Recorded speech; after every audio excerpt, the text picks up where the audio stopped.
Assalamualaikum warahmatullahi wabarakatuh. Perkenalkan, nama saya Alam Hasani dengan NIM 0121200003. Baiklah, di sini saya akan menjelaskan materi tentang gangguan enzim pencernaan dan cara mengatasinya. Pertama-tama, kita harus mengetahui apa itu pencernaan. Pencernaan adalah sebuah proses metabolisme di mana suatu makhluk hidup memproses sebuah zat dalam rangka untuk mengubah secara kimia atau mekanik sesuatu zat menjadi nutrisi. Pencernaan terjadi pada organisme multisel, sel, dan tingkat subsel, biasanya pada hewan.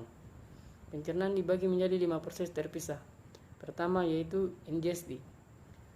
Ingesti adalah menaruh makanan di mulut. Kedua, pencernaan mekanik. Mastikasi penggunaan gigi untuk merobek dan menghancurkan makanan dan menyalurkannya ke perut. Ketiga, pencernaan kimiawi. Penambahan kimiawi, asam, enzim, dan air untuk memecah molekul kompleks menjadi struktur sederhana. Keempat, penyerapan. Gerakan nutrisi dari sistem pencernaan ke sistem sirkulator dan limpatik kapilaris melalui osmosis, transport aktif, dan difusi. Kelima, penyingkiran.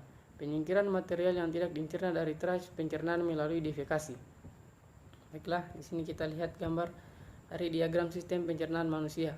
Yang pertama yaitu rongga mulut, kedua palatum, ketiga amandel dan uvula, keempat lidah, kelima gigi, keenam kelenjar ludah, 7 sublinguals, 8 submandibularis, 9 parotis, dan seterusnya. Pertama, sistem pencernaan manusia. Sistem pencernaan manusia terdiri dari saluran pencernaan ditambah organ aksesoris pencernaan, yaitu lidah, kelenjar ludah, pankreas, hati, dan kantong empedu. Pencernaan melibatkan pemecahan makanan menjadi komponen yang lebih kecil dan lebih kecil, sampai mereka dapat diserap dan berasimilasi ke dalam tubuh. Tahap pertama, fase pencernaan cephalix, dimulai dengan sekresi lambung sebagai respon terhadap penglihatan dan bau makanan. Tahap ini termasuk pemecahan mekanis makanan dengan mengunyah dan pemecahan kimiawi oleh enzim pencernaan yang terjadi di mulut. Kedua, air liur mengandung enzim pencernaan yang disebut amilase dan lipase lingual yang disekresikan oleh kelenjar ludah dan kelenjar serosa di lidah. Enzim mulai memecah makanan di dalam mulut. Mengunyah, di mana makanan dicampur dengan air liur, memulai proses mekanis pencernaan. Ini menghasilkan bolus yang bisa ditelan ke kerongkongan untuk masuk ke perut. Tahap kedua, pencernaan kemudian dimulai dari perut dengan fase pencernaan lambung. Di sini makanan dipecah lebih lanjut dengan penyampurkan asam lambung sampai ke dalam duodenum, bagian pertama dari usus kecil. Tahap ketiga, dimulai dari duodenum dengan fase pencernaan usus, di mana makanan yang dicerna sebagian dicampur dengan sejumlah enzim yang diproduksi oleh pankreas. Pencernaan dibantu oleh mengunyah makanan dilakukan oleh otot-otot pengunyahan, lidah, dan gigi, dan juga oleh kontraksi dari peristaltik dan segmentasi asam lambung. Dari produksi lendir di lambung sangat penting untuk kelangsungan pencernaan. Peristaltik adalah kontraksi ritmis otot yang dimulai dari kerongkongan dan berlanjut di sepanjang dinding lambung dan sebagian saluran pencernaan lainnya.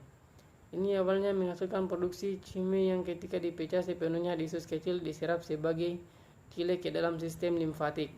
Sebagian besar pencernaan makanan terjadi di usus kecil. Air dan beberapa mineral diserap kembali ke dalam darah di usus besar. Produk 5 pencernaan atau feses yang buang air besar dari anus melalui rektum. Organ serta enzim pada sistem pencernaan.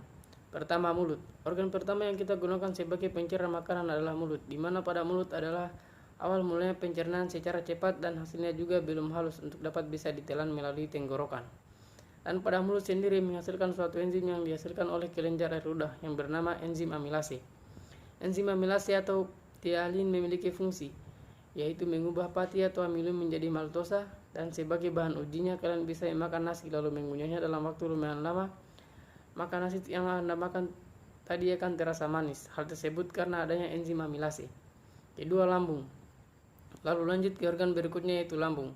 Di dalam lambung terjadi reaksi kimia yang disebabkan karena adanya enzim-enzim yaitu renin, pepsin, dan asam lambung atau HCl. Asam lambung atau HCl adalah zat kimia yang berfungsi untuk membunuh bakteri yang masuk bersamaan dengan makanan yang kita makan. Selain itu, HCl juga membantu kerja enzim pepsin dalam mengubah protein. Enzim renin adalah enzim yang memiliki fungsi mengubah kaseinogen menjadi kasein. Enzim pepsin adalah enzim yang berfungsi untuk mengubah protein menjadi pepton, peptosa, dan polipeptida. Ketiga, pankreas. Organ berikutnya yaitu pankreas yang menghasilkan berbagai enzim.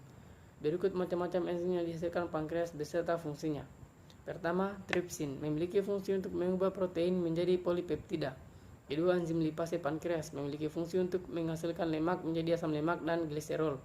Ketiga, enzim amilase pankreas memiliki fungsi untuk mengubah milum menjadi disakarida. Keempat, enzim karbohidrat pankreas memiliki fungsi untuk mencerna milum menjadi maltosa. 4. Usus halus. Di dalam usus halus terdapat beberapa enzim yang memiliki peran berbeda-beda antara satu dengan yang lainnya.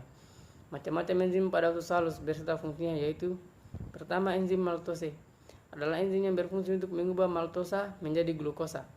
Kedua, enzim laktase adalah enzim yang berfungsi untuk mengubah laktosa menjadi galaktosa dan glukosa.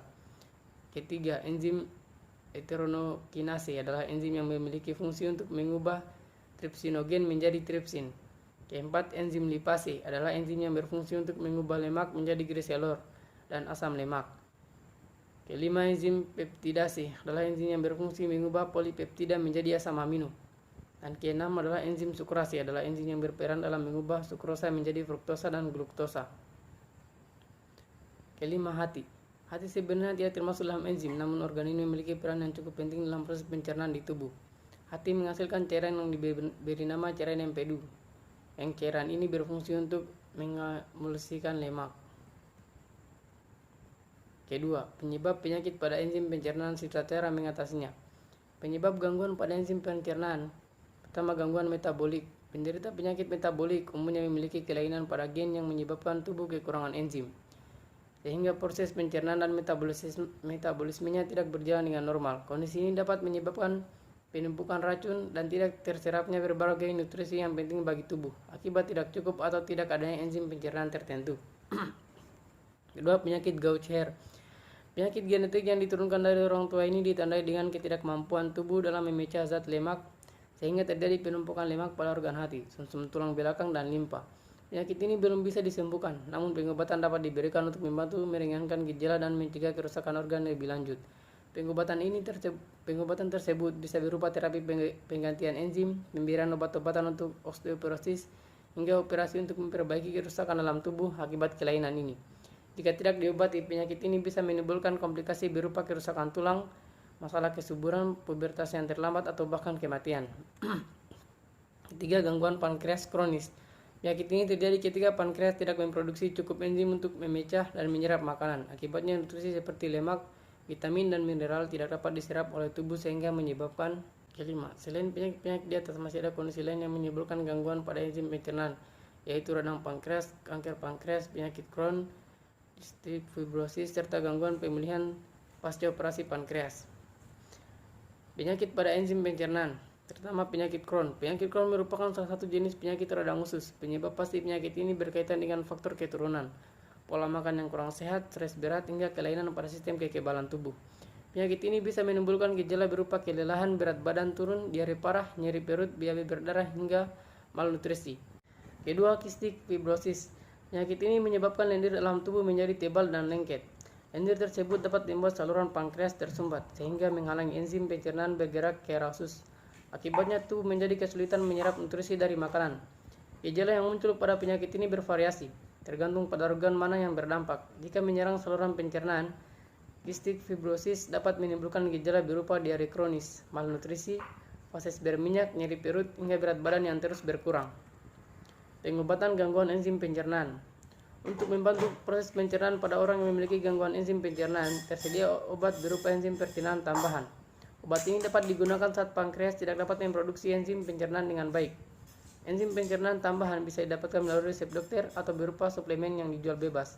Beberapa hal yang perlu diperhatikan dalam mengonsumsi suplemen enzim pencernaan adalah: pertama, obat dalam bentuk tablet. Sebaiknya ditelan dengan air dan tidak dikulum dalam mulut karena dapat menyebabkan iritasi gusi dan mulut. Kedua, hindari mengonsumsi obat dalam perut kosong. Disarankan mengonsumsi obat pengganti enzim setelah makan.